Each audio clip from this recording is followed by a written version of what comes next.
It is the long-standing suspicion shared by some, often levied at those who choose to come and live in the UK.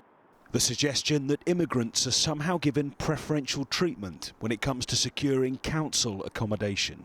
So, is it a myth? Przeważnie zaczynam pracę.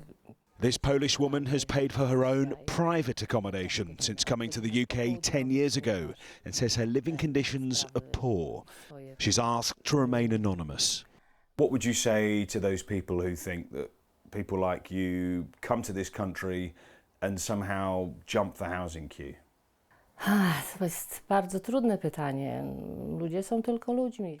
It's a really hard question, she told me. I wouldn't judge what others think. People are people. She went on to say, it's definitely not true in general. I know plenty of people who rent.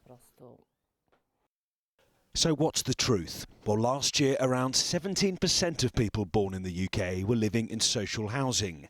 18% of those born outside the country were granted the same sort of accommodation. And people born in the UK are overwhelmingly less likely to rent than those who've migrated here. Just 14% of British-born people were in the private rental sector last year.